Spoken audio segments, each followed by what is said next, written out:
Welcome to another episode of the ASQ Podcast, where we focus on life, leadership, and culture. Today, we're speaking with Greg Jones, an educator, entrepreneur, and family man. Greg's journey of embracing a growth mindset and cultivating gratitude has led him to empower others through his work as the founder of Treasure Coast Barbers United. Join us as we explore his story and learn how he is shaping the next generation of men.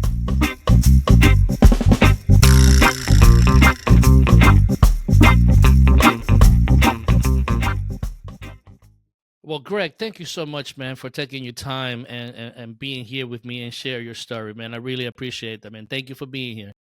Hey, man, it's my pleasure, man. It's my pleasure. Thanks Good, for awesome. having me. No, thank you.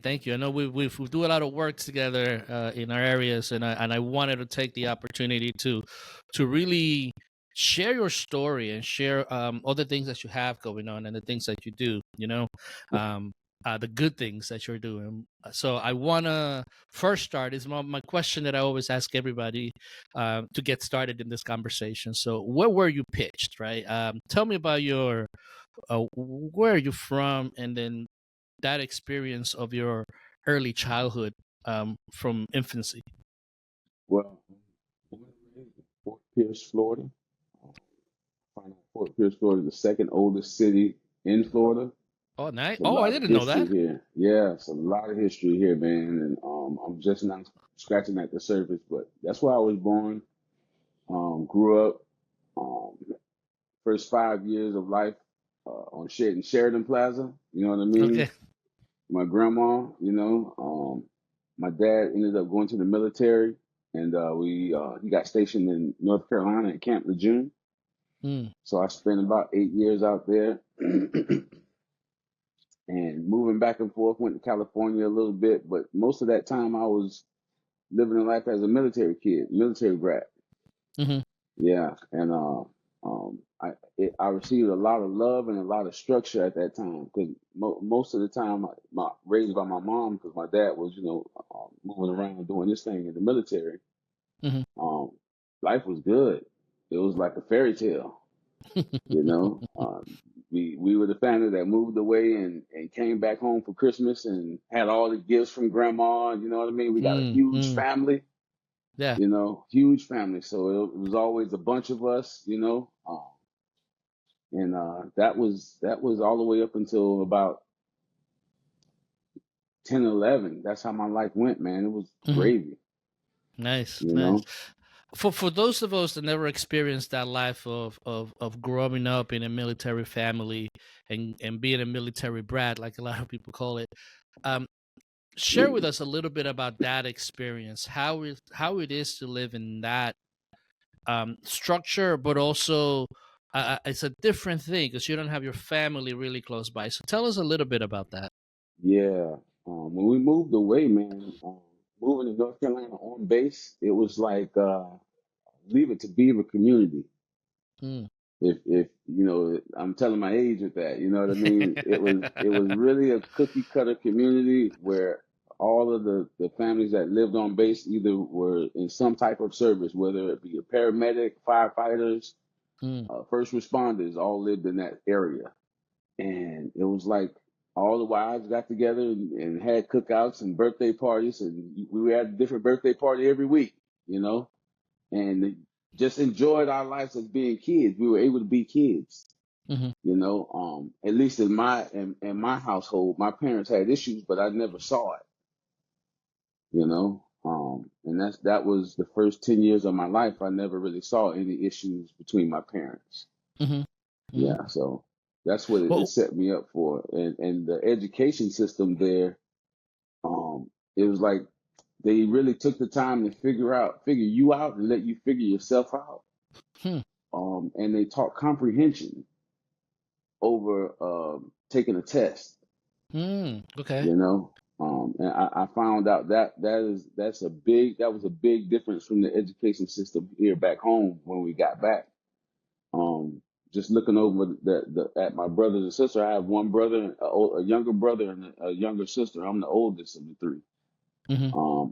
I could see the level of comprehension that was introduced by the education system here versus there, you know what I mean, versus what my parents taught us on the back end to double down on the comprehension skills.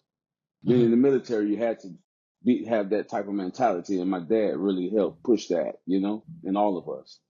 I feel like it gave us an advantage going into the system. You know what I mean?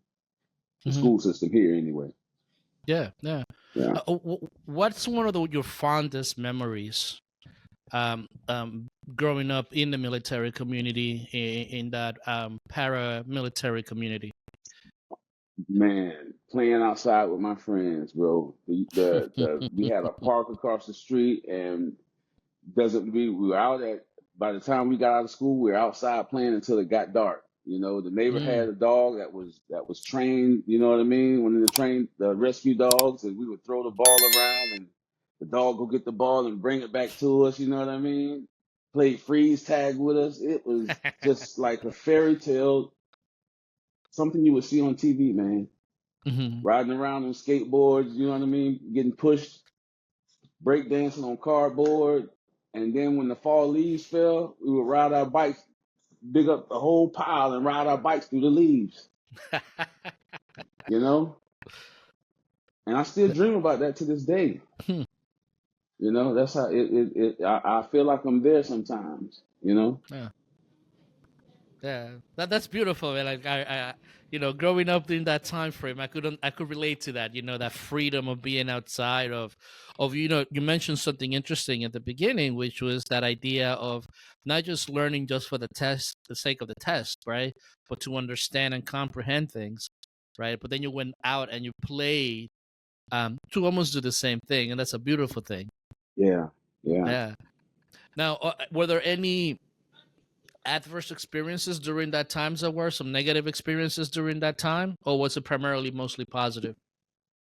Mostly positive. I was always the biggest kid, you know what I mean? I have a strong personality. So we never really had any issues. I remember the neighbor and my brother got in a fight, and he was choking him, and they came and got me, and we went and we handled that business, you know what I mean? But the next day, our parents got together and we talked about it, and we were playing again. Yeah. You know, there weren't very many negative instances that I can remember during that time of my life. You know, Good. that's just one of maybe 3 that I can actually remember, you know? Now, what about your siblings, right? You mentioned there that you're the oldest, right, in a military household. So there's an expectation as to being the oldest, right? And then you just gave the example of your brother getting into a fight and you going over there to regulate, right? Right. So tell me about that relationship as in the older siblings, right, responsible for maintaining that structure and the standard. Tell us about that relationship with your siblings. In that environment, I didn't know that I was the oldest. I didn't know that I was the oldest until we got back home, and my mom and dad started having issues, and then I had to start doing things that, you know, I wouldn't normally do as a kid. Different responsibilities that I had to uphold. And that's when I figured out I was the oldest, because you the oldest, I expect you to do. Oh, okay. It didn't dawn on me like that, you know. Yeah. So tell me about that change then, right? You go to you grew up in your essence in your childhood until 10, 11. You were in this structure, this Leave It to Beaver environment. You feel just like a kid, no pressures, nothing like that. You solve conflicts with parents and conversating, and now you're getting out of that environment, and you mentioned that your parents are beginning to have some conflict. Tell me about that transition and the conflict with your parents, and then adjusting to a different area and a different lifestyle. Yeah. So when we got back here to Florida, Fort Pierce, just getting into the school system, I felt my comprehension level was so high above my peers that everything was easy for me. Mm. And I got picked at a lot because I had a different accent, you know what I mean, and a little bit more proper speaking. They used to call me Proper Jones, but I didn't care because I was a big kid, you know. So I took it, It's Yeah. just something that didn't bother me, because my dad was a drill sergeant, and you can't get any more stern than that, Hmm. So being in that environment, back home, where I was born and raised, coming up with those kids, man, things were so easy for me that the teachers recognized that I was different. And they all started to tell the other teachers, pay attention to him, sit him over close to you. Mm. And then they would find out who my brother is because of how I was presenting myself. Mm. Because he was right behind me. We're only 14 months apart. Okay. So now we're in the same school, in the same setting. So they have expectations from us just by how I presented myself. So now they're looking for the same expectation to come from him. But he's Hmm. a little different because he didn't Mm. get the full level of schooling that I got from the military. So he has some hangups, and they're trying to figure out, well, why? And everybody's Hmm. different. Everybody has their own, unique way of learning. But that's one of the things that stuck out to them, and made those teachers actually pay more attention to us versus the confusion that was going on with the other kids, and trying to figure out, okay, everybody has an issue. Let's figure out who we can work with and who we can't. And we were just Mm. happen to be one of that in that group, um, of kids. It made it easy for them. Hmm. And later on in life, they actually told us it helped them to enjoy teaching. Mm. Um, but in that space, that was sort of. I'm talking about maybe elementary, coming out of elementary school. So middle school was Hmm. where the transition started to happen with my family life. My mom and dad having issues. Um, just hard to find resetting themselves with jobs, and all the stress in life that came with that, infidelity between my parents, and Hmm. a little domestic violence here and there. Well, a big domestic violence, um, that really turned the tide, and that's where most of my childhood trauma comes from. Okay. So it had around 11, 12 years old. Um, my parents got into a domestic dispute. Police had to be called. Guns were drawn. It was bad. Um, Hmm. and at that moment in time, it being in the smack dab middle of it, it really had me question relationships and people, and I couldn't believe what had happened. And I had asked my dad, I'm like, what made you do this, and help me understand why. Hmm. And in handcuffs, he said, you'll understand when you get older. Mm. And that was it. And I just So. couldn't understand it. So it put a level of resentment in my soul and in my spirit for him, you know. Hmm. And one moment, oh my, hey, No, go go ahead. ahead, y'all, go ahead. My kids and my nephew No, over here, they're it's trying it's to get it's all right. outside. Don't worry about it. But yeah, man. So that's where my childhood trauma came from. Hmm. And sitting in What that, about your mother? What about your mother? And in addition to that, I know you talked about yeah, dad. she shut down, bro. Okay.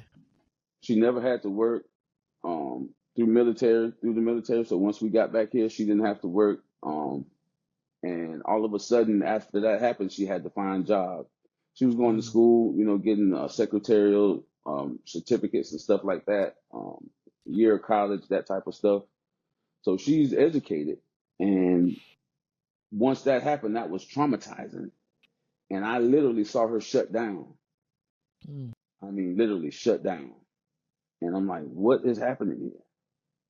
I'm 13. What What do you mean by shutting down? What actions did she start Um, making? um, she stopped taking care of herself. She looked like a zombie. My mom always stayed up. She kept herself together. You know, she did her hair every day. You see, like in the movies with the curling, the big curls. That's, you know what I mean. Beautiful woman. All of a sudden, I could see the change. I'm like, Mom, how come you're not getting dressed? You know what I mean? Why are you Mm-hmm. moping around the house? What's going on? Shake out of it. Hey, shake out of it. Because my brother and sister, they really couldn't do for themselves, you know? And I remember one day I woke up in the middle of the night, it might have been 2, 3 in the morning. She was just sitting on the couch crying, boo-hoo crying. And we recall this moment together often. I went up to her and I said, Mom, just pray. Because we were always raised in the church. My family's from Alabama, deep, you know what I mean? Mm-hmm. Deep rooted in Alabama. And we know about God, the higher being, whatever you want to call him, you know? And I went to her at the time and said, Mom, just pray. And she looked at me and we prayed together. And she all of a sudden, it's like she came out of it. Hmm. She came out of it. And from that day forth, life was a little bit different. You know what I mean? The light was on, you know? And I took on a certain level of responsibility. It's like all of a sudden the light turned on in me and maturity just blossomed, Hmm. you know? And I'm 12 years old, 12, 13 years old. And at the same time, I lost my joy and how to have fun as a kid that I Hmm. experienced growing up. I lost that, you know. So now I'm trying to defend myself everywhere I go. You know, I'm walking around with a unit on my face because I'm living in the city where Fort Pierce, Florida is known for being a rough place. Mm-hmm. Um, and it was very rough growing up as a kid because there was a lot of kids like me in the same situation, trying to defend themselves, not knowing how to get along. You know, so just moving about like that instead of having fun, I always had to. We always had to fight. You know, we always had to fight, trying to have fun, and that's Mm-hmm. what life looked like from all the way. I'm gonna say for the next 3 to 5 years. Mm-hmm. How did this change your relationship with your siblings first, right? But also now, and correct me if I'm understanding incorrectly, but your father's no longer living with you guys, correct? Correct. So how did that I'm gonna say change the that relation happened till about 15. So it was he was in and out till about 15.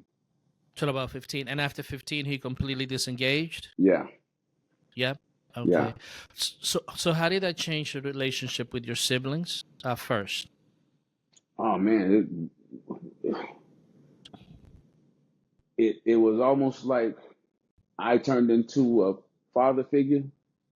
Mm-hmm. Um, because they just wanted to be kids. You know what I mean? And that maturity switch hadn't turned on yet. You know, so it was more so, okay, what can I do to help? You know what I mean? Relieve some of the stress off my mom because I know she just fixing coming back from cracking.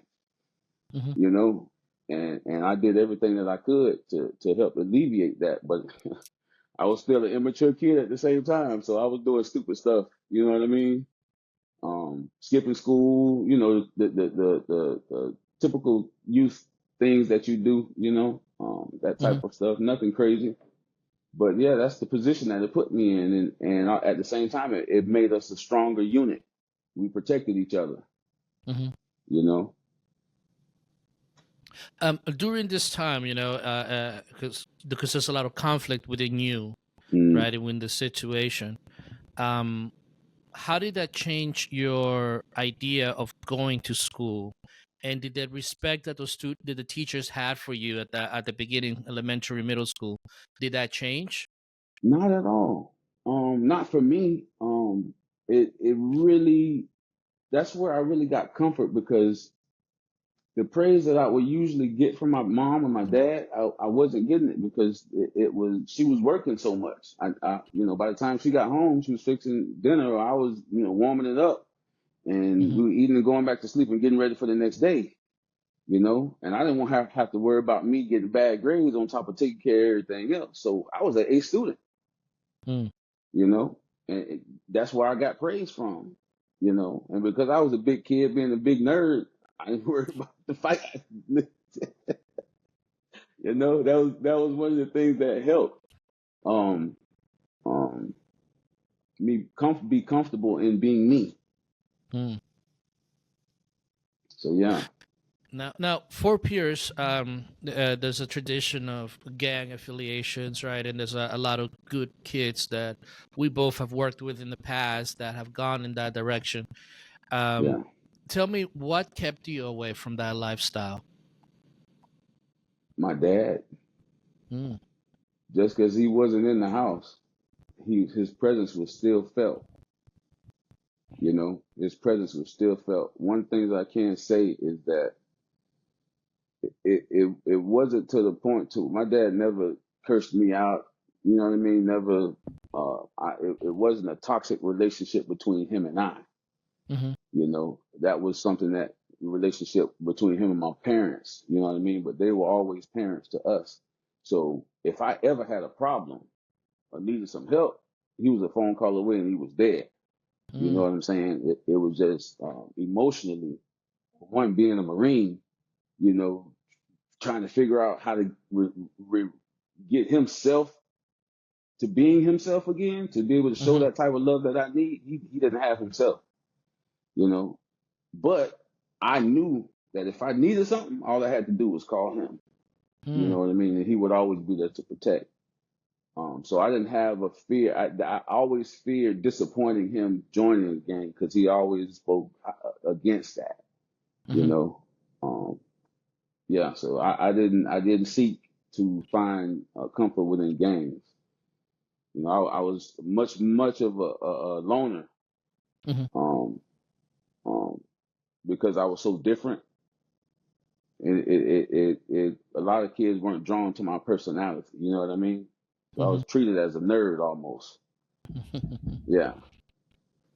Now, you Yeah. mentioned something earlier, and I don't want you to think about now as you retrospect, but I want you to put yourself in that state that you were in. You mentioned about the fact that when your mother was going through her difficult time of finding herself and readjusting to being a single mother in a household, you mentioned that you asked her to pray with you.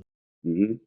At that age, what prompted you? What was inside of you that you felt this is what needs to happen? Yeah. When I was 7 years old on the military base, Hmm. the school, the church bus came by and knocked on the door. And the guy from the church came by and knocked on our door from the church bus.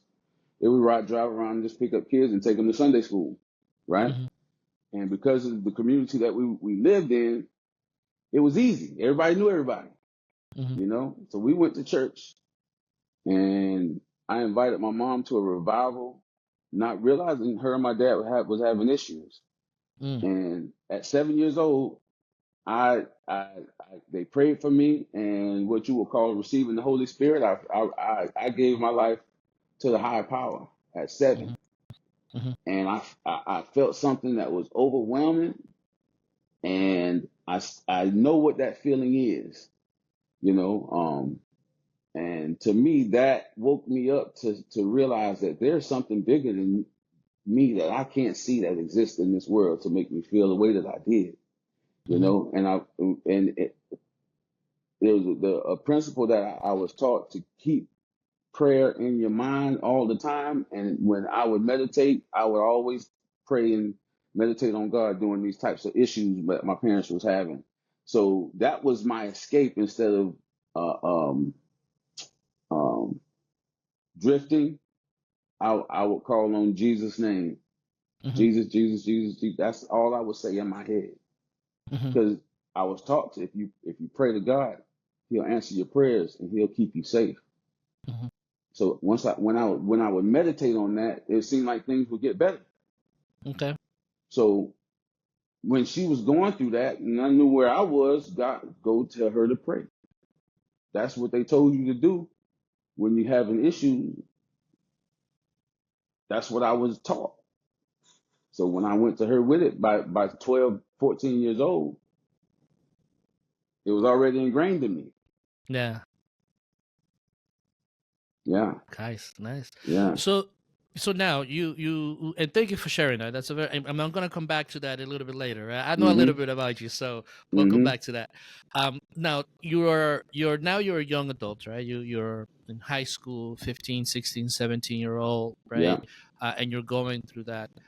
How were those years, right? Because this is the beginning of you identifying your set. You called yourself a big nerd, right? And you were Yeah. categorized as such, right? Yeah. Now you're getting towards the end of high school and beginning to think about your future as an adult.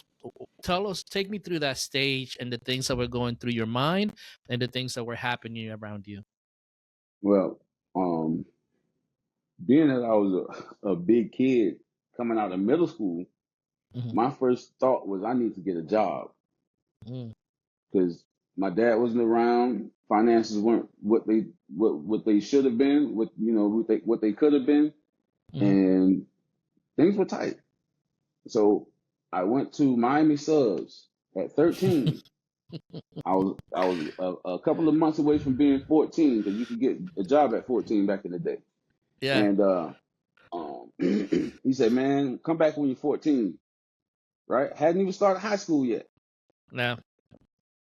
Dude called me back and gave me a job at 13, paid me under the table until I turned Mm. 14, put me on the payroll. So going into high school, I had a job, right? Started high school, was on the freshman football team, and also was in Mm. the choir. So Mm. I was a busy kid. I Mm. had things going on around the clock, making money. You know what I mean? I bought me and my brother school clothes. You know what I'm Mm. saying? Yeah. And my mom took care of my sister. So it was that type of dynamic. And I really, really did a great job. I have to pat myself on the back as a role model to my brother and sister. You know what I mean? Mm. I didn't let them see me get in any stupid issue, Mm-hmm. trouble. I had a few situations happen that I really escaped. Um, but during that time, I really kept my nose clean. Mm-hmm. And because I was a big kid, nobody bothered me. And I was playing Mm. football and lifting weights. You know what Mm-hmm. I mean? On a winning football team, undefeated. You know what I mean? I'm the big Mm-hmm. kid on campus, and I can sing. Oh man, you know, it Yeah. like high school was great. Mm-hmm. Fort Pierce Central, Nice. The old Central. yeah, the old Central. Yeah. On a side note, man, I used to love the Miami Subs and US1. Oh You yeah. know, I miss those chicken wings.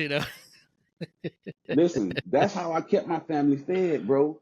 Wow, wow.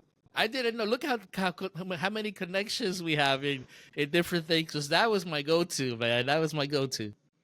Yeah, yeah, Yeah. yeah. So now so you're the big man on campus. You're doing things. You're overly responsible for yourself, helping your mom, helping your brother and sister. Now you're getting towards the end of high school, and you're planning ahead as to what am I going to do after. What were your thoughts and what was your plan for that transition? Wow. Coming up on senior year, everything was great, bro. Everything was. I mean, I got 3.8 weighted GPA. You know what I mean? I'm getting great recommendation because my demeanor is always in check.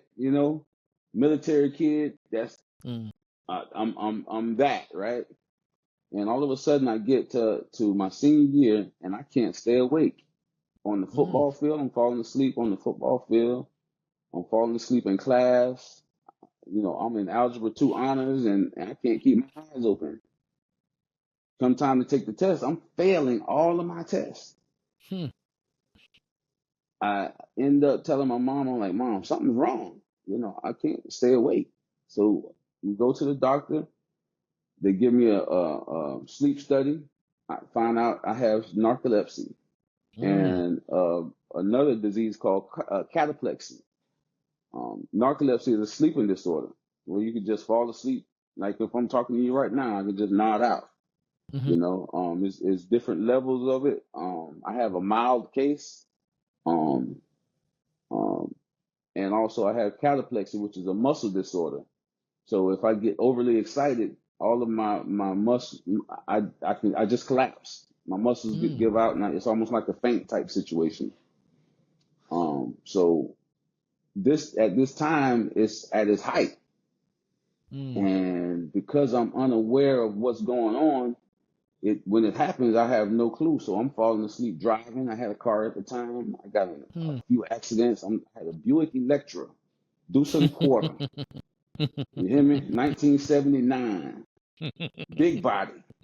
Wow, I'm wow, wow, barreling wow. down US 1, driving to Whoa. high school in this car, and I wake up and all I see is the trailer that carries the cars. I'm headed towards it, going 40 miles per hour. Oh, wow. Wow, wow, Bro, wow. when I woke up, I saw me doing the Dukes of Hazard on this ramp.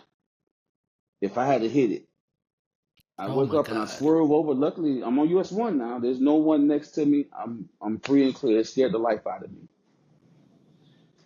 I said, Mom, I can't do this. I can't drive. You know what I mean? I can't stay awake. I don't know what to do. So now my future, man. Now, mind you, we got a winning football team. I'm talking about undefeated, we all the way to the big game, junior and senior year. I can't stay awake. My grades are Oh, wow. falling. Wow. Florida State is in the stands. Miami, every college throughout the United States came to watch us practice. But I'm not starting because I can't stay awake and I can't keep my grades up.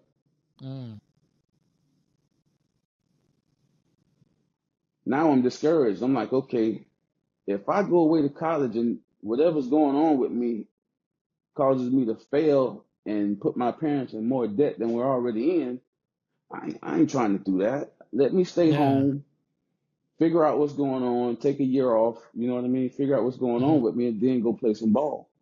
And during that, tried to file for disability to give me some type of security because I didn't know I couldn't drive. I shut down completely.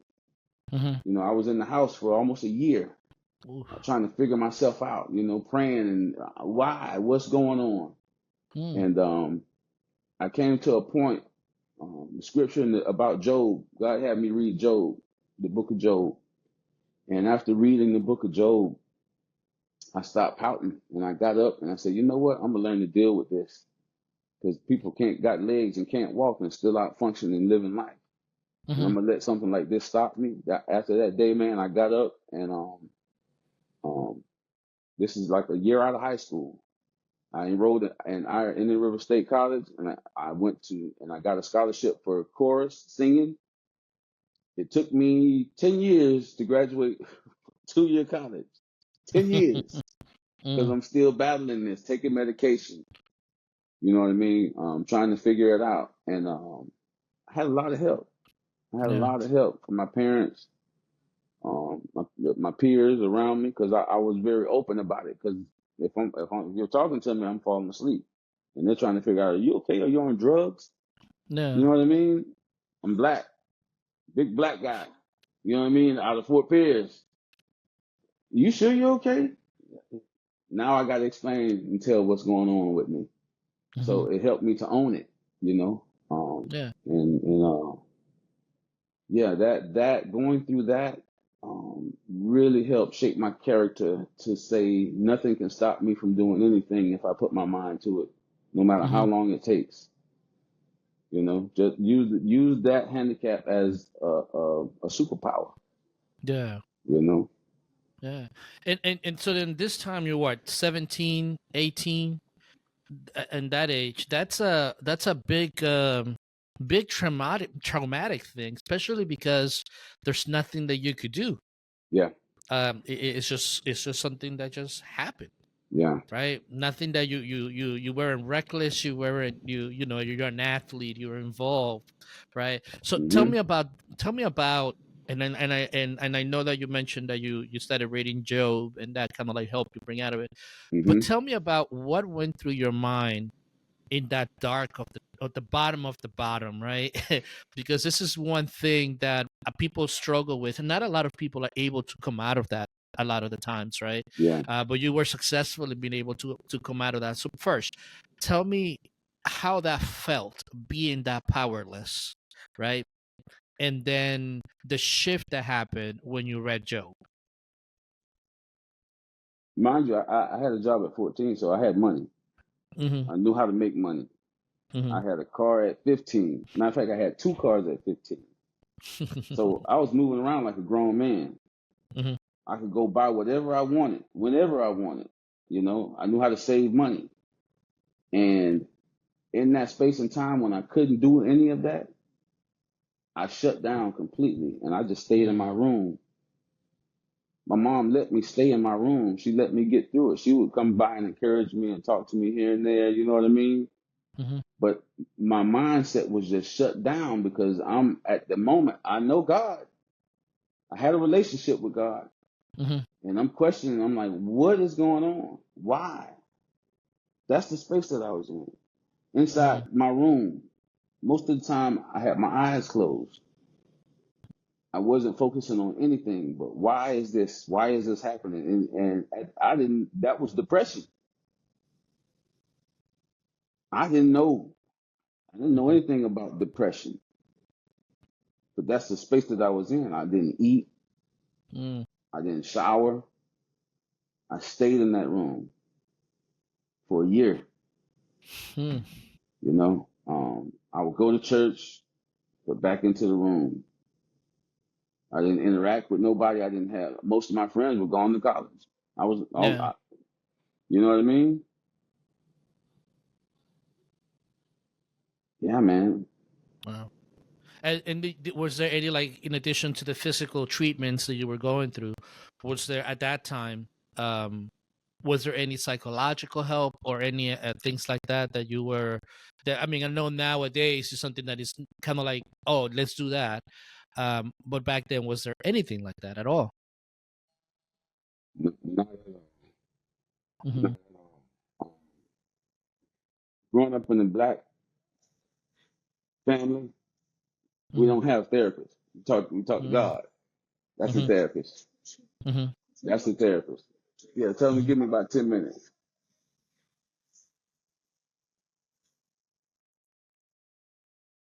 Yeah. That was my therapy. Mm-hmm. I didn't have nobody to talk to, you know, at all. So Yeah. that was I talked to myself a lot. So when I heard that voice said, pick up the Bible and read Job, Mm. I didn't know the Bible like that. I would hear talk about it in church all the time, you know what I mean? But I didn't know it like that. And boy, when I read it and I saw what Job went through, I saw myself laying in the bed. Man, what do I do? Job didn't complain. Mm. It was a bigger plan that he had Mm-hmm. no clue was in play. Mm-hmm. So I looked around and I'm like, man, what does this mean for me? Mm. Okay, what does this mean for me? And God said, you'll never know if you don't ever just get up. Hmm. I got up. I told my mom the revelation. We talked about it because she knew about Job. And she's like, son, God's just trying to tell you, get up. Mm. Get up. Don't soak in this. Things happen. Look what I just went through and we came out of it. Mm-hmm. Look where we are now. And I'm like, yeah, I see you, mom. So she used that experience, trauma, to help me out of see some light in mine. Yeah.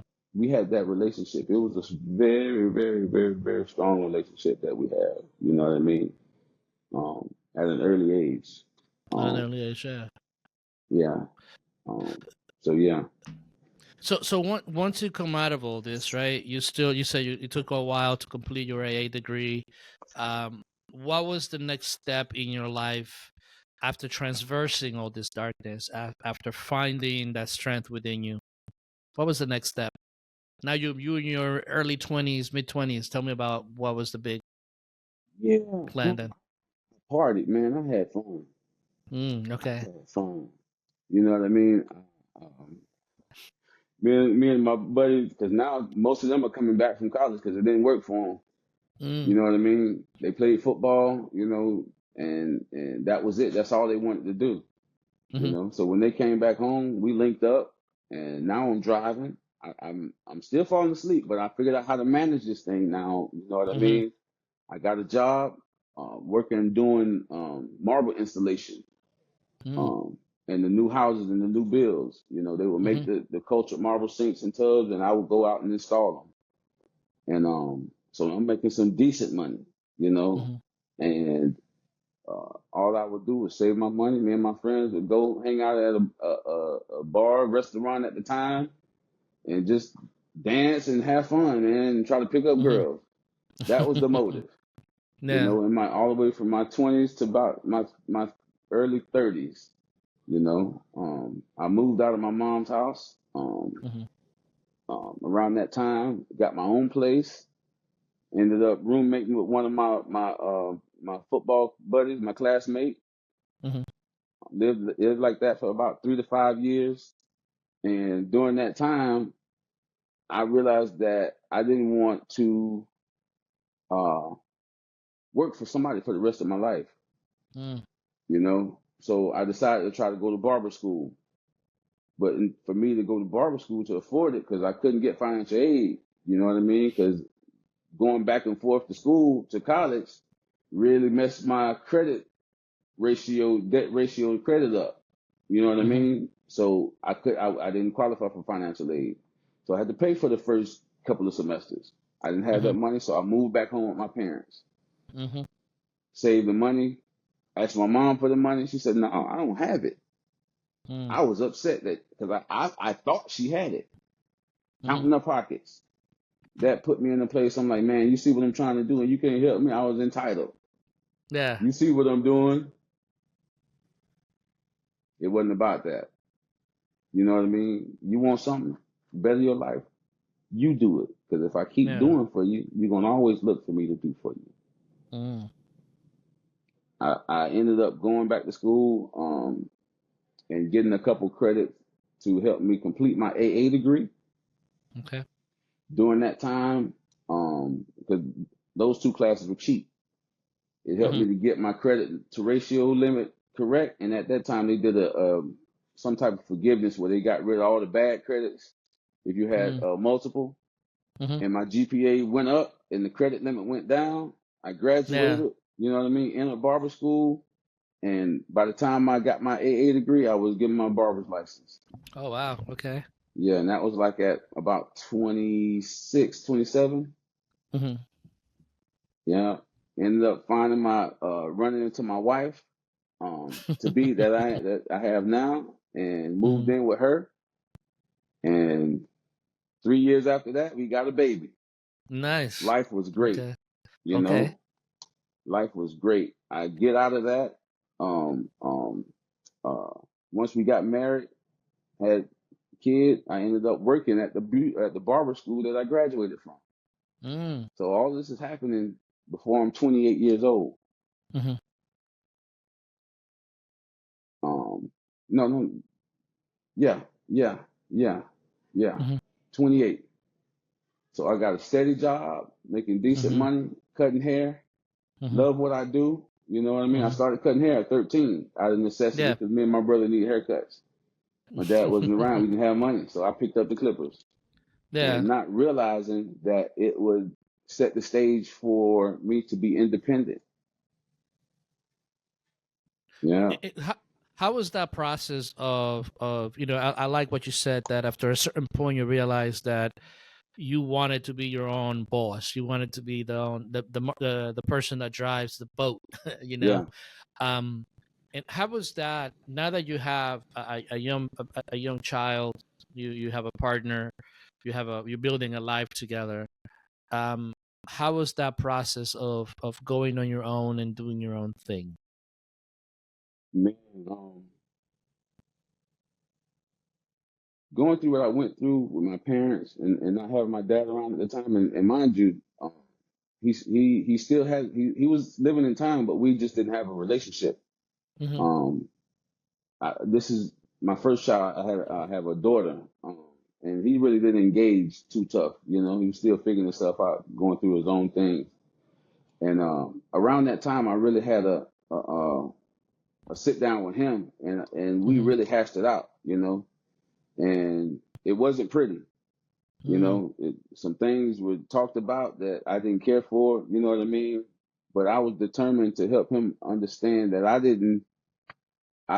I wasn't blaming him for my parents' breakup or whatever they went through in life. I just wanted a relationship with him. You know what I mean? Um, Despite what he may think, I think of him. Mm-hmm. I had to find a way to reassure him that I'm not judging you. You know what I mean? I've lived a little bit and I've seen what manhood looks like on a small scale, and Mm-hmm. it really has opened my eyes to some things. Because comprehension was one of those things that really I had a sort of a grip on. You know what I mean?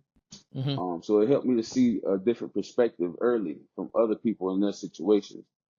But once I did that, man, 5 years passed. My son is born, and now he's around again because I'm a junior. My son Mm-hmm. is the third, and my Mm-hmm. brother is having a son at the same time, and he's the third, a junior for him. Mm-hmm. So he has his two sons all over again at the age that he missed because he was in the military. You know what I mean? So he's seeing a Mm-hmm. reset for himself. Mm-hmm. You know, and it's almost like he came around and boom, I got my dad back. Yeah. You know, so now I'm turning into a kid all of a sudden, regurgitating and telling them all about what's going on in my life, and it's just like, man, wow, God. But during that time, I was trying to raise my own family, trying to be the Mm-hmm. man that my dad wasn't, that I didn't see. You know what I mean, and really be there. So Yeah. I was determined to take care of everything financially. And doing that, I was absent from my house. I missed Mm-hmm. my daughter almost about 3 to 5 years being in the household because I'm working so much. You know what I mean? Mm-hmm. And matter of fact, it's longer than that, bro. It was almost 10 years that I really missed with her. Because I was working 3 jobs, Mm-hmm. you know, around the clock, making sure we had what we needed and didn't have to struggle and stress, you Mm-hmm. know. But doing that, trying to be a man, you know, it really took the relationship away from me and my wife, me and my kids that they really Mm-hmm. needed, you Mm-hmm. know. So I pulled back from a job, and my wife decided she wanted to work because she wasn't working, not by choice. I mean, not by because she couldn't, but by choice. She didn't want, you know what I By choice. mean? Mm-hmm. So Mm-hmm. once she got tired of being a housewife, she's like, you know what? I want to go to work. Mm-hmm. Okay, you know, go to work. So now I'm at home more with the kids, and I'm like, wow, this is what it's like. Oh Yeah. man, I like this.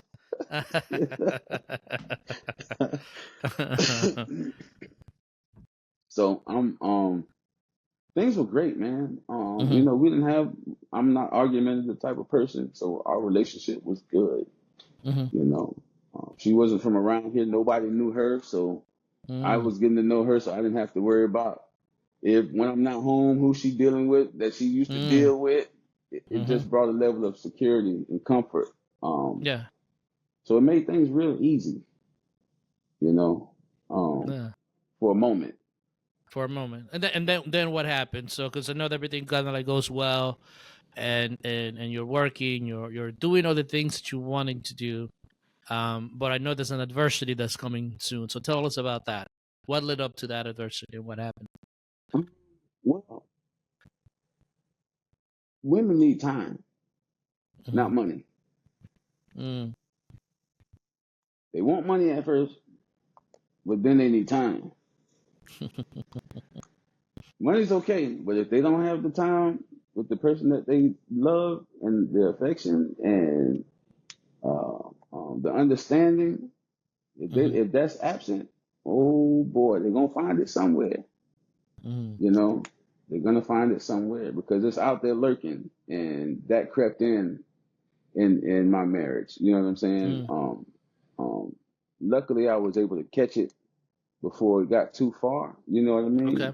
Mm-hmm. Being aware, I didn't want to go through divorce like my parents did. You know what I'm Mm. saying? So Mm-hmm. I did uh, a long I took a long period of time off from uh, trying to be the man. Mm.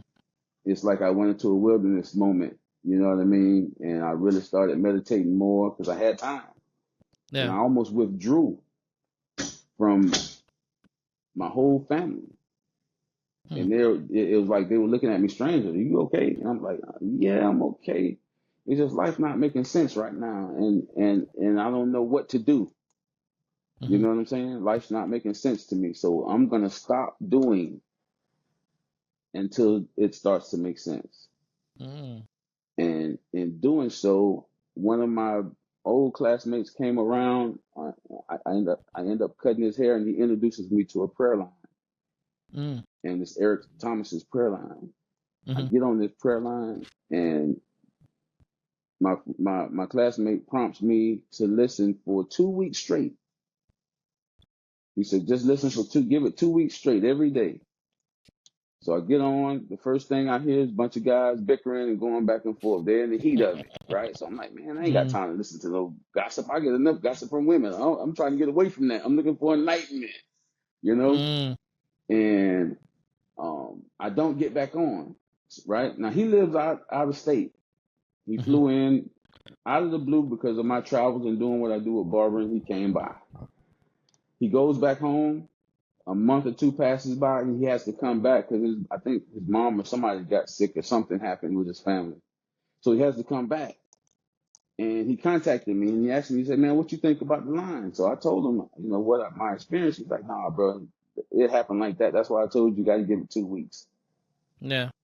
I did that and it changed my life, Omar. Mm. I saw other men in the same place going through the same things that I was going through. I was in the midst of a train wreck, bro. Mm. But listening to these other men talk about what they were going through, I was able to stable the train, not by controlling my mate, but changing who I was to see what I was Mm. doing to contribute to the issue. And I was able to understand, okay, women need time. I don't care how much Mm. money you make to make them feel comfortable. They need time. They need to be told that they're pretty. They need to be treated like a princess. That makes them feel Mm-hmm. like a little girl. How do you feel around? How does a little girl feel around her father, or her, or someone who they trust and is secure? They're Yeah. happy. I wasn't treating my wife like that, Mm. so it put her in a state of mind. Oh wait, this is what I need, and you ain't giving it to me. I'll find it. Yeah. Not looking for it. It presents itself, but because it's a craving, we indulge. We're human, Mm-hmm. and I saw it before it happened. Mm. Mm. And I was able to adjust because I had guidance from these other men on the tour, and they were telling their experiences and what they went through, and I didn't feel so alone. Yeah. I found that space, and I was like, man, thank you, God, thank you, God, thank you, God, thank you, God.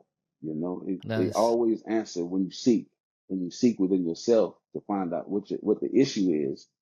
Mm-hmm. Sometimes you got to shut down. Sometimes the shutdown is mandatory. Because we don't live in the present. We live in the future and in the past. In the That's where we past. exist, Mm-hmm. you know, trying Yeah. to plan for the future. So, Well, one of the things that you said at the beginning, right? Because I'm listening for clues whenever I do an interview, right? And one of the hmm things that you said that you've been growing up, you felt like a loner, right? And sometimes we look at things like that as a negative, right? mm But this loneliness as a child gave you the perspective, right? to take a time as an adult to Mm-hmm. spend time by yourself and reflect and look for something to answer that. And I find that that's one of those beautiful things that that we diminish, right? Loneliness, or and loneliness is not the same thing as reflecting and being alone, right? Right, It's two right, different things. right. But I love the example of how you utilize that quote unquote skill set, in my opinion, because it is a skill set to be able to be Definitely. reflective and being alone, to overcome what could have been a really big potential detrimental situation in your life. So I wanted to point that out because it was a beautiful thing, Yeah. just to see how the child part, you use that as an adult. I don't know if you were conscious of that when you Not at did it. all. Not at all, but that's one of those things that I'm always curious, right? Because we always look at the dark parts as things that we want to discard and not deal with. But this is kind of like one of those tools that you use. I have a question in terms of the physical. I know that, knowing you and spending time with you, you mentioned that during a lot of these times you also had another physical challenge that Yeah. presented itself to you. Can you talk a little bit about that and the revelations that came from overcoming that challenge? Yeah. Yeah. So now everything's hunky dory through my wife and kids. You know what I mean? We're living a good life. We're doing what we want. We got nice vehicles. We got a nice house. We live on a space that has a lake in front of it and ducks flying around. So it's like we live in a resort life. You know what I mean? Mm-hmm. Mm-hmm. Boy, we end up purchasing a home, moving out of that space. Bills get a little bit tighter, Mm-hmm. and here comes COVID. Mm-hmm.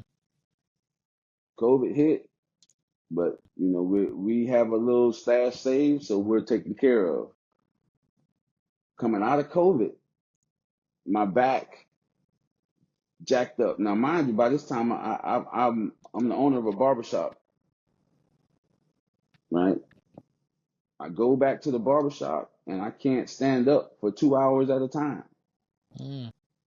I got barbers in my shop that came back and worked, so they're working the shop for me, and also got business partners at the same time.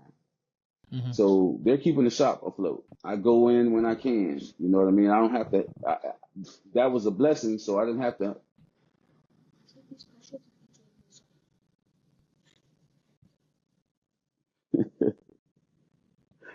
I didn't have the luxury of.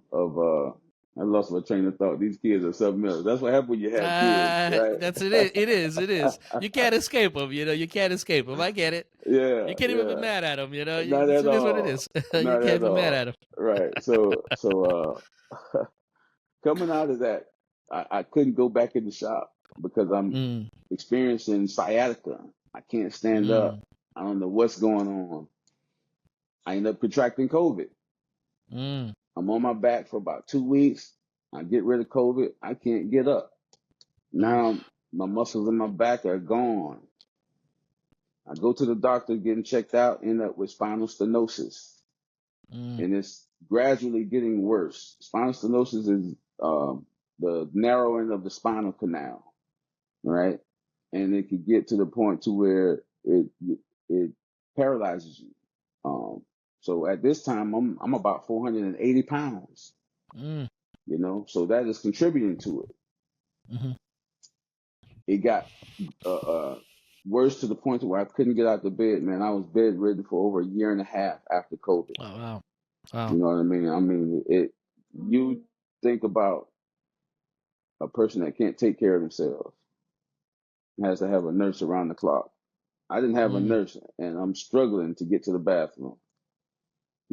I can't eat, so I got trail mix. I got fruit trays, you know what I mean, and vegetable trays. So I don't realize that I'm putting the right foods in my body and breaking the impurities down in my body while I'm on my back, and that's all I got to eat. So it's like the Creator put me in a space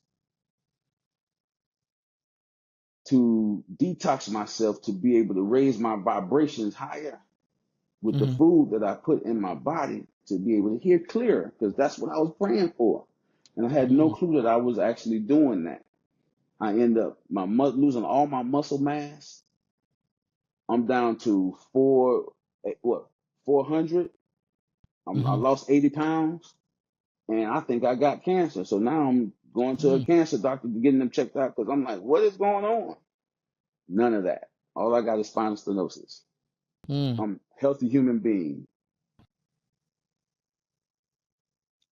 still eating right, listening to the prayer line while I'm on my back. And I'm like, God, what am I going to do? I can't make any money. I can't do anything.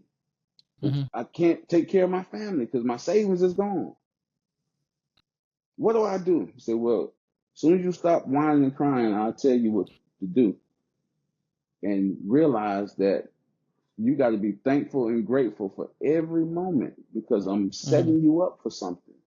Look back at your life and look at all the trials you made it through. You think I brought you all the way through that just to leave you stuck right here? You hear me? And I'm like, man, okay. All of a sudden, guess what? Remember Treasure Coast Barbers United? Mm-hmm. Yeah, formulate it. Make it a nonprofit. You know what that looks like. Mm-hmm. No, I don't, God. So as I'm sitting, meditating, and just thinking and listening to these guys on the prayer line talk about businesses and how to formulate businesses and the issues that they're going through in life, I'm looking at my insides. God's pointing out the rough spots in me, and He's also helping me to see the vision Mm-hmm. of Treasure Coast Barbers United. Mm-hmm. So let me ask you. There's two things that you said there. That one that piqued my interest. Right. You said that prior to this physical ailment, right, and this physical challenge, you were searching for something, and it wasn't something physical. It was something more in the spiritual realm. Like, can you explain more a little bit about that, and Yeah, then tell me what were you searching for? I was in the state of mind that I was being a great uh, father, a great husband, a great person, and Mm-hmm. things weren't working out in my life. Mm-hmm. They weren't responding to me being the great person that I thought I was. And Mm-hmm. I'm like, wait a minute, this don't make sense. God, what am I doing wrong? What am I doing wrong? Why do I have to keep coming home to this confusion? Why is this existing in my life? And I'm trying to do everything right. That's what I was searching for. What is it? Because this ain't making no sense. When stuff don't make sense to me and I'm doing all the right things, okay, I have to take a step back. And that's what I did. Got in that space of depression. I Mm-hmm. didn't know it was depression, but I'm in that space. Mm-hmm. What what is this? He said, okay, first of all, I need you to realize that depression exists in every aspect of your life. It Mm-hmm. all depends on when you recognize it. Sometimes you recognize it at the bottom of the pit. Sometimes you recognize it in the downfall and you can shake it off and come up out of it. But it has to happen because that's the wave of life. You can't get Mm-hmm. around it. But what you can do is learn to train your emotions to understand what to use them for and what not to use them for so you don't dip too low. Because Mm-hmm. once you set your expectations on something and it doesn't happen, and it's something like the relationship between you and your partner, that can really drop you down into a state of depression. Yeah. But if you realize that maybe it's you and you correct it before you get down in that space, and now you're really, because now you're in an uncomfortable space, and the person that you got a relationship with is in an uncomfortable space, and y'all going back and forth. It's like backing me up against a wall now. That's that Mm-hmm. wall back there. Mm-hmm. Mm-hmm. Figured out how not to get up against that wall. Listening to them guys on the prayer line saying, stop putting so much expectation on other people when they're human just Mm-hmm. like you are. Yeah. That helped fix my train. It helped change my mindset, not fix, but it helped change my mindset on life. You know what I'm saying? And how I was dealing with it and understanding that, okay, if I'm just going through this in my head, what is that person going through in their head that they're not talking about? Mm-hmm. How do I pull that out? Change you. Talk about what you're going through and change what you're doing and see how the room responds. Oh boy, it has to You know, respond. tell me about that, right? Because I just did an episode and I talk about this, right?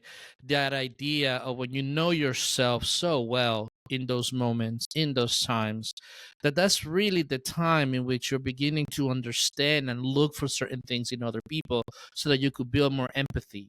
So tell me a little bit about that, because that's kind of like what you just mentioned in terms of recognizing yourself and then be able to identify it and see it in others. Tell me about that. From my perspective, man, I'm not perfect, right? I'm not perfect, but I get a lot of things right, Mm-hmm. you know, and it's almost like a gift and a curse, you Mm, know. So I was the type of person to look at other people like, man, this is simple. How come you can't get that? You know what I mean? mm-hmm. And then you look around and you realize how tied up in the matrix they are Mm, versus how I can remove myself from the matrix and look at it and watch it like a movie, because I know how to sit by myself and pay mm, attention to what's happening in the room when things aren't going the way they should. And there are very few, and I'm not saying I'm exceptional, but just from my observation, there are very few people who know how to operate outside the matrix. They move with the flow of traffic. They stay in mm-hmm. the flow of traffic, you know. And being able to see that, it really, really helped me to create a level of compassion for those people, you know. And you can't pick and choose who those people are. And I dip and dab back in that space sometimes myself, but I realize how uncomfortable it is, and I've Yeah. set up a stage for myself that I can get out of that and exist in my own space because I know the value that exists in me now. Mm, And as I see the value and realize how I got to that point, I can now pass on these principles to my kids, to my wife. Because as I'm going through the trauma, when I'm going through having anxiety because of my back issues, my back pain, I'm out with my kids. I have having a panic attack in the parking lot at Publix. mm-hmm. I'm crying. You know what I mean? Can't breathe. They're panicking, but I can talk through it and calm them down and let them know I'm okay. This is something that happens. I'll get through it. Mm-hmm. I'll get through it, you know? Mm-hmm. And as they saw me push through those traumas, and once I came out of it, I explained it to them. So they were able to see me push through that level of adversity. So Mm-hmm. even with my wife, when they see it, oh man, that's how you got through it. So my dad went through this. I know if I just stop and breathe, Mm, I can get through whatever I'm going through, no matter what it looks like. yeah. I had to go through that in front of them, listening to the training from these guys on this line. That's what I was able to show them in that moment, man. And it made us just that much stronger. Because now they see they Yeah. can't be stopped. They saw me build something, lose it, and build it back from Mm-hmm. nothing.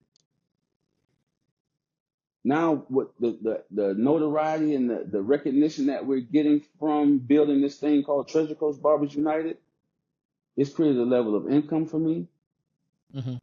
a level of security as far as money is concerned, um, and also they see it being put together just from a thought. Yeah. You know, it's So, materialized. So so tell me about the catalyst, like, because you mentioned that was the second part, right? That stood out for me. It came to you. You weren't working on it, and then while you're going through this period of unable to do the things that you were accustomed to do, the message came that, hey, you know what to do. So what was the catalyst of creating Treasure Coast Barbers Association? Tell me about that. catalyst. Define Mm-hmm. catalyst for me. Where did it come from? Like, what was the idea behind it? How were you Gotcha. able to? How did it come to you? Gotcha. So as I'm going through this, and mind you, we're still in COVID. We haven't gone Mm-hmm. back to in person, but we're in Mm-hmm. school now. All right. My mother-in-law is a teacher at Dan McCarty Middle School, and she is in class with virtual, and all the kids have hoodies on. Mm-hmm. And she's like, "Why take the hoodies off?" And nobody wants to take the hoodie off, right? So they get back to school, right? And now they're in class in person. Mm-hmm. And she comes to me, and I'm still in this back doing this back situation. And she's like, "You know what, son? Maybe you can recommend a barber come to the school and give these kids haircuts, because they're wearing hoodies and they don't want to take them off, and they got their heads down and they don't want to talk. You know what I mean? I don't know what's going on." So it hit me. I sat there and I thought about this thing. She said, "They just don't exemplify the confidence to want to do anything." So I'm sitting, I'm thinking about, I'm like, what can I do to alleviate that? You know? And then I remember when these kids are sitting in my barber chair in my barber shop, how they come in crying and kicking and screaming. I cut their hair, through the kicking and screaming. I put the mirror up to their face, and also you get big cheese. Now they get out the chair, they feel, I'm the big man. I feel good. You know what I mean? I feel great. Mm-hmm. Let's go do whatever we plan to do for the day, Mom. They're ready. Already. Igniting confidence in the youth, one self-care Mm-hmm. service at a time. That's our mission. Mm-hmm. That's why I created Treasure Coast Barbers United. So tell us more. So what do you guys do? Tell us about what you do. Tell us about the importance of what you do, and what is your big vision when it comes to it. Yeah. So what we do, man, we go around to other nonprofits and we cut kids for free, and we also mentor them on financial literacy, the basics like life insurance. You know what I mean? Because Mm-hmm. when you're in high school, I had a job at 14. You can get work now, so you have the ability to purchase a life insurance policy for yourself. You know, if you understand how to use it. And Mm-hmm. right now is a great time to do that, and it's cheap. You know, you can pay for a life insurance policy for the year for less than $500 for a Mm-hmm. kid that age. You know, to set some type of security for themselves, and they got it so you can borrow from it now. You know, so we teach them about that. We teach them about mindfulness and how they talk to themselves. And I'm not the one doing the teaching. We bring in professionals, you know what I mean, to talk to them about this type of stuff. Mindfulness, we bring in a mindfulness professional to talk about them, how they talk to themselves, you Mm-hmm. know, and show them what happens when you speak positive affirmations to yourself. Surround yourself around positive people, you know, build positive relationships. This is what it looks like, you know, and hygiene, personal hygiene. A lot of them don't really know how to take care of themselves or wash themselves. You wouldn't believe how many young men don't know how to wash themselves. You know, these things need to be taught early because it Mm-hmm. affects your health, your mental health. You know, and going through the things that I did with my mental health, coming out of COVID, I realized that I didn't know how to have fun. So self Mm-hmm. care was one of my main uh, uh, focuses coming out of this, and I attached it to when you look good, you feel good. Treasure Coast Barbers United, you know what I mean? That helps you perform good, and then you can get paid good because now you recognize your value. You Mm-hmm. know, all of these things were hitting me. I'm like, okay, how do I combine all of this? Tell them your story as you're going through it because this is not an Instagram famous situation. Mm-hmm. Let them see it happen in real time because the group of kids that see it happen in real time are going to end up being the mentors that you can utilize and use no matter what trade that they pick up, because I'm doing this Mm-hmm. through trade, communicating, building relationships through trade, opening up opportunities because of the Mm-hmm. mindfulness and the way that I talk to myself and the way I present myself, even though I came from the same community that they come from. That allows them to see that they can do it. Mm-hmm. The president is the president of the United States, but look how far away he is. He ain't Mm-hmm. from my community. I want to see somebody look like me do it. in the No. same community that I come from. So I go around the kids. I got kids that's coming up. I want them to be able to feel safe in the community that they come from. But if the kids around them are trying to take what they're building, you can't feel safe in a space like that. No. You know. So I'm doing my due diligence to show them what self-care looks like, how to set up a entrepreneurship type of life so you can always take care of yourself. And if you can't take care of yourself financially, this is how you set yourself up so you have a cushion. Mm-hmm. I didn't have that cushion. I almost had it, but my life insurance policy expired by the time I could take advantage of the benefits. Mm. You know? Yeah. So Yeah. I'm sharing as I'm going through and mentoring because they need it. Had I had it at that age, maybe it wouldn't have been this what it is now financially. But everything happens the way it's supposed to happen when it's supposed to happen. Accepting that's why I'm doing what I'm doing, man, and being as transparent as I can about it. You know, and also trying to keep a private life because I don't want celebrity. And the No. more you do it in the community, the more people recognize you, the more that celebrity comes and egos come into play. So now I'm being thankful and grateful that I was able to get my emotions in check, reset my emotions, and No. understand how to use them the right way. You No. know, and I'm still You know, learning. So it's an amazing thing for me, you know, because you know, we always look at, and particularly when we look into the world, is that idea of success, that idea of the things that are coming to us financially. But I love the fact of the trajectory that your life has taken in terms of both the understanding of the importance of finances, but understanding that life itself is so much more than just that aspect, you yeah, know. And I personally, I always look for that because it's a beautiful thing on how it unfolds, how it happens, yeah, right? Because we think that we're so overly in control of things, but we begin to listen and learn as life teaches us things. So as we're approaching kind of like the end of this conversation, right? And we do some work together. We collaborate, yeah. and we work on creating spaces for a lot of men in our community. And consequently, this is one of the things that we do. So in reflection, there's a couple of questions that I want to ask. Right, number one, how is your relationship now with both your parents? Let's start with your mom. How is that relationship? My mom is great, bro. We talk about everything. If I need to talk about anything, man, you Mm-hmm. know, I could talk to my mom.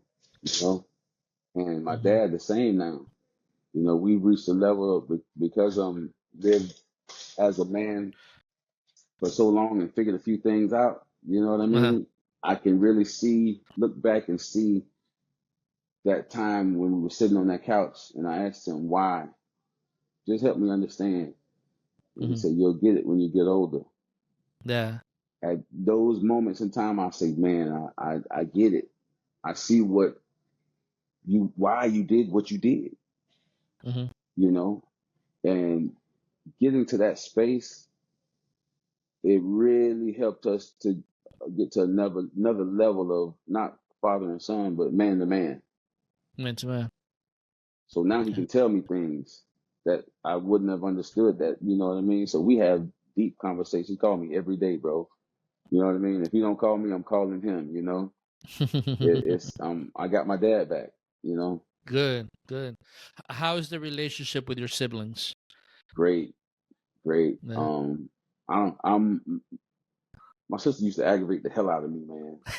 You know what I I mean? love your sister. I Yeah, love your sister. yeah, yeah. But see, in growing and maturing, she has two kids. It's Hmm. our relationship has really, really blossomed because the stuff that I used to do that was outside of the norm, she would call Hmm. me crazy. She was one of the ones who used to call me the nerd, you know.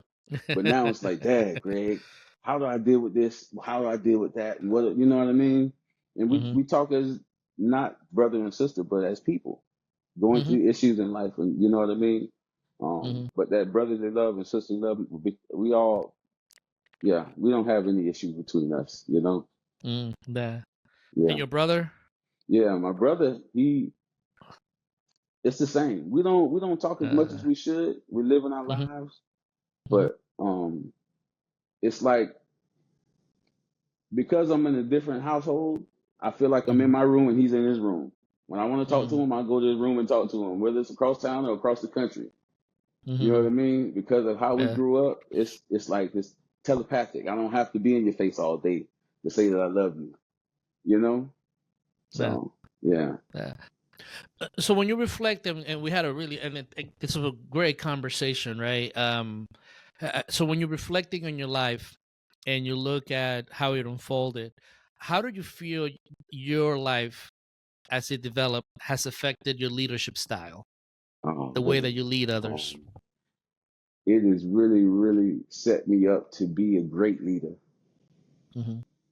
because I'm not the type of leader that's gonna tell you what to do and not help you do it. That's not leadership. Leadership is letting you lead, letting you do what you know how to do and assisting you if you're willing Mm-hmm. to be that leader. Some people aren't willing to be the leader in their life. They want you to do everything for them. You know what I mean? And um, you can recognize those people. You know what I mean? But as you present yourself as a leader, they know how far to push. So but you got to be comfortable in that. You know what I mean? I'm Yeah, comfortable being me and saying what it needs to be said in the moment yeah. with compassion and restraint. I'm not pointing things out to say this is what you need to do to be right. I have to see that you're open to it. And Mm, being a leader helps me be able to identify when is the right time and the place to identify certain things that I see, not only mm-hmm. to make you better, but to make things easier for me. Yeah. It's really for me. I want you to be the best leader you can be, so it doesn't create conflict for me. No, You know. So yeah. no, I got you. And now in terms of affecting your community and the culture, um, how do you see yourself, and what is it that you would like to see as an effect of all the lessons that you've learned, of all the experiences that you have? What is it that you would like to see in your community, in the culture? I would really, really like to see unity in my community, man. Everybody Mm-hmm, working together, not trying mm-hmm, to upstand the next man, you know what I mean, or be the big dog in the room. It ain't even about that. It's about taking care mm-hmm, of our kids and helping them build safe communities for their kids, because kids are having kids these days, bro. You know what mm-hmm, I mean? And if we don't exemplify what I have a saying. I'm not a role model. I want to be an influence of what it looks like to have a growth mindset. mm, You know what I mean? And if I could do that in real time and show my community I'm not perfect. Don't come over here judging me. I'm trying to live my life just like you are. I'm trying to figure it out just like you are. I'm putting my best foot forward. If it ain't the best for you, show me what works better. And if it works in my mind, I'll adopt it. You know what I mean? Or I'll take mm-hmm, from it and make myself better. But don't mm-hmm, pull it away because you think I'm trying to be better than you. I want all us to be in the room together and have fun and eat and drink and be married. That's my mm-hmm. end result goal for my community. Awesome, awesome.